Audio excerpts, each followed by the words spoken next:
Assalamualaikum warahmatullahi wabarakatuh. Anak-anak, pada pertemuan kali ini kita akan bahas tentang peredaran darah manusia.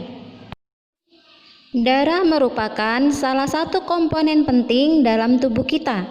Komponen darah antara lain sel darah merah atau eritrosit, sel darah putih atau leukosit, keping darah atau trombosit, dan plasma darah.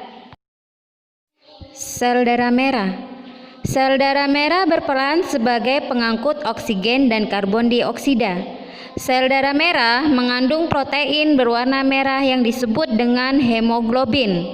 Hemoglobin berfungsi untuk mengangkut oksigen ke seluruh tubuh.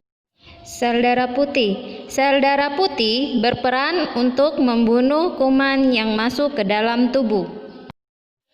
Keping darah. Keping darah berperan dalam proses pembekuan darah dan penyembuhan luka. Plasma darah merupakan bagian cair dari darah yang terdiri dari 90% air, dan plasma darah berperan dalam mengangkut zat-zat makanan dan hormon. Kita dapat menyumbangkan darah kepada orang yang membutuhkan, namun golongan darah yang didonorkan harus sesuai.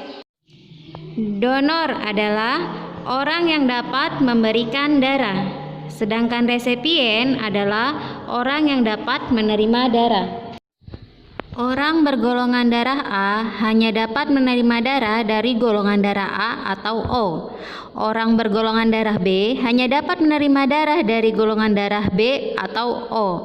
Orang bergolongan darah AB dapat menerima darah dari golongan darah A, B, AB, dan O. Orang bergolongan darah O hanya dapat menerima darah dari orang bergolongan darah O. Berdasarkan arah alirannya, peredaran darah manusia terbagi menjadi dua, yaitu peredaran darah besar dan peredaran darah kecil. Peredaran darah besar. Pada peredaran darah besar, darah mengalir dari jantung ke seluruh tubuh, lalu kembali ke jantung. Urutan peredaran darah besar dimulai dari jantung bilik kiri, aorta, arteri, kapiler seluruh tubuh, vena atas bawah, jantung serambi kanan. Pada peredaran darah kecil, darah mengalir dari jantung ke paru-paru, lalu kembali ke jantung. Arah peredaran darah kecil dimulai dari jantung bilik kanan, arteri paru-paru, vena paru-paru, jantung serambi kiri. Cukup sekian pembelajaran hari ini. Assalamualaikum warahmatullahi wabarakatuh.